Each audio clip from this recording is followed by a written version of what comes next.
Hello friends, இன்றைக்கி நம்ம ரவா பணியாரம் எப்படி பண்ணுறதுன்னு பார்க்கலாம். அதோட ஃபஸ்ட் டைம் நம்ம சேனலை பார்க்குறீங்க அப்படின்னா மறக்காமல் சப்ஸ்கிரைப் பட்டன் ப்ரெஸ் பண்ணி பக்கத்தில் இருக்க பெல் பட்டனையும் ப்ரெஸ் பண்ணி வச்சுக்கோங்க. இப்போ எப்படி பண்ணுறதுன்னு பார்க்கலாம்.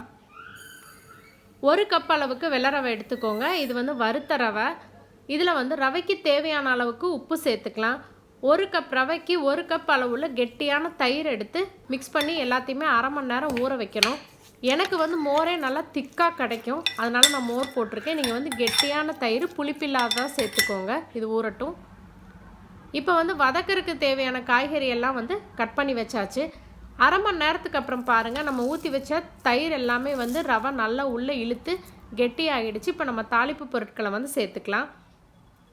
1 ஸ்பூன் அளவுக்கு எண்ணெய் விட்டுட்டு இதில் கடுகு, உளுந்தம்பருப்பு, கடலைப்பருப்பு, முந்திரி பருப்பு பிடிக்கும் அப்படின்னா நீங்கள் உடைச்ச முந்திரி பருப்பு கூட சேர்த்துக்கலாம்.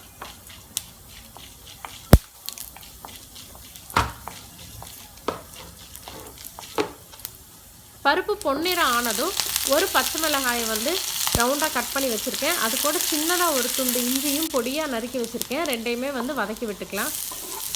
ஒரு பெரிய வெங்காயம் நல்ல பொடியாக கட் பண்ணி சேர்த்துக்கலாம்.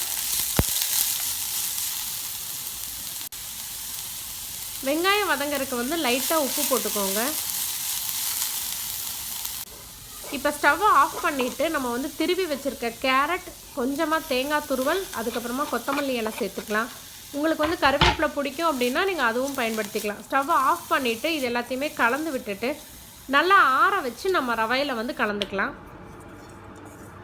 இப்போ நல்லா ஆறிடுச்சு. நம்ம ஏற்கனவே ஊற வச்சு வச்சுருக்க ரவையில் கலந்துட்டு பணியாரம் ஊற்றுறதுக்கு தேவையான அளவுக்கு தண்ணி விட்டு இதை கரைச்சிக்கலாம்.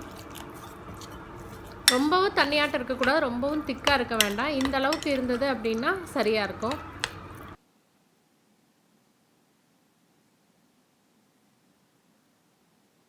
இப்போ பணியாரக்கல்ல எண்ணெய் விட்டு சூடாக்கிக்கலாம். முதல் அடைசலுக்கு எப்போதுமே கொஞ்சம் எண்ணெய் அதிகமாக தேவைப்படும்.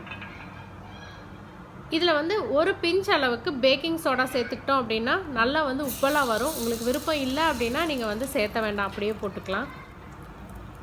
எண்ணெய் காஞ்சதுக்கு அப்புறமா மாவு எடுத்து இதில் ஃபில் பண்ணிக்கலாம். 3/4 குழி அளவுக்கு மாவு விட்டால் சரியாக இருக்கும். மூடி போட்டு ஒரு 5 நிமிஷம் போல் இது வேகட்டும்.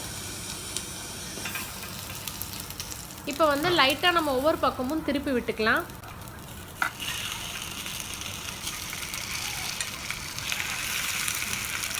இந்த மாதிரி பாதியாக திருப்பி விட்டதுக்கப்புறம் ஒரு 30 செகண்ட் கழித்து அதுக்கப்புறமா முழுசுமாகவும் திருப்பி விட்டீங்க அப்படின்னா சீக்கிரம் வெந்துடும். அதே மாதிரி கடைசியாக நம்ம எந்த பணியாரம் ஊற்றினோமோ அதை நீங்கள் இந்த கம்பி விட்டு பார்த்தீங்க அப்படின்னா மாவு ஒட்டாமல் வந்தது அப்படின்னா எல்லா பணியாரமே நல்லா வெந்திருக்கும்.